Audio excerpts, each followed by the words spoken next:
গাছ মানেই কি কেবল ডালপালা আর সবুজ পাতা? উত্তর বেলজিয়ামের এক বিশেষ খামারে গেলে আপনার এই ধারণা বদলে যাবে। সেখানে বছরের পর বছর ধরে যত্ন আর শৈল্পিক ছোঁয়ায় গাছগুলোকে দেওয়া হচ্ছে রূপকথার মতো অদ্ভুত সব আকৃতি। সাধারণ নার্সারি নয়, বরং যেন এক জাদুকরী বন তৈরি হয়েছে সেখানে।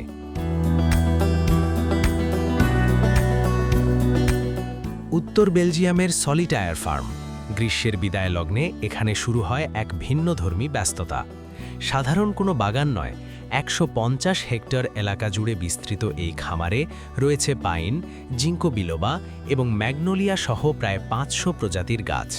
তবে এই খামারের বিশেষত্ব এর বৈচিত্র্যে নয়, বরং গাছের অদ্ভুত সব আকৃতিতে।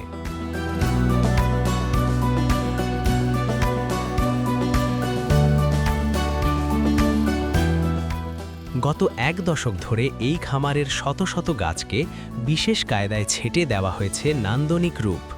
নিপুণ কারুকার্যে প্রতিটি গাছ এখন এক একটি জীবন্ত ভাস্কর্য। সাধারণ নার্সারির গাছের তুলনায় এগুলোর আবেদন সম্পূর্ণ আলাদা। আমরা এখানে বেশ কিছু অনন্য বা স্বতন্ত্র আকৃতি তৈরি করার চেষ্টা করেছি। এই আকৃতিগুলো তৈরি হতে প্রায় ৪০ বছর সময় লেগেছে। আমার মনে হয় প্রায় ১০ বছর আগেও এই গাছগুলো দেখতে একদম অন্যরকম ছিল। এরপর আমরা এগুলোকে সম্পূর্ণ ভিন্ন আঙ্গিকে ছাঁটাই করতে শুরু করি।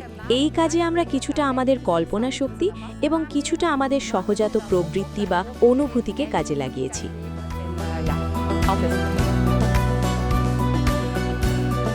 এই অদ্ভুত ও মায়াবী গাছগুলোর টানে এখানে ভিড় জমান স্থপতি থেকে শুরু করে বৃক্ষপ্রেমীরা।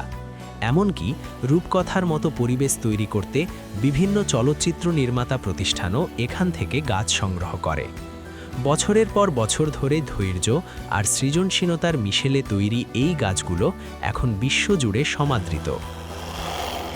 সবচেয়ে কঠিন কাজ হলো একটি গাছকে প্রথমবারের মতো কোনো নির্দিষ্ট রূপ দেওয়া। তবে একবার সেই রূপ চলে আসলে শুধু সেই আদলটি অনুসরণ করলেই হয়। নিয়মিত ছাঁটাই করাটা এখানে অত্যন্ত জরুরি, আর তবেই এটি হয়ে ওঠে অপূর্ব সুন্দর। বিরল প্রজাতি এবং এই শৈল্পিক রূপ দেওয়ার পেছনে দীর্ঘ সময়ের শ্রমের কারণে এগুলোর মূল্যও আকাশচুম্বী। এক একটি খোদাই করা বা বিশেষ আকৃতির গাছের দাম ১০,০০০ ইউরো ছাড়িয়ে যায়, যা বাংলাদেশি মুদ্রায় প্রায় ১৩ লাখ টাকারও বেশি। এখানে বিভিন্ন ধরনের গ্রাহক আসেন। প্রায়ই দেখা যায় লোকজন তাদের বাগান স্থপতিদের সঙ্গে নিয়ে এখানে আসছেন এবং গাছের এই শৈল্পিক রূপ দেখে অনুপ্রাণিত হচ্ছেন। কখনো কখনো তারা তাদের পূর্ব পরিকল্পনা পুরোপুরি বদলে ফেলেন। এছাড়া কিছু বিশেষ প্রজেক্টের কাজও থাকে, যেমন ফ্যান্টাসি বা রূপকথা ঘরানার চলচ্চিত্র, যেখানে একটি মায়াবী বা কাল্পনিক জগৎ ফুটিয়ে তুলতে এই গাছগুলো ব্যবহার করা হয়।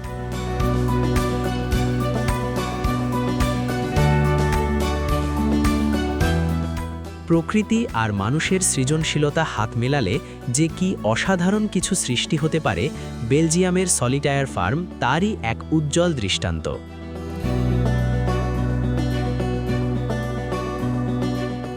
কয়েক দশকের যত্ন আর শিল্পবোধের মাধ্যমে তারা সাধারণ বনজ সম্পদকে রূপান্তর করেছে অমূল্য শিল্পকর্মে।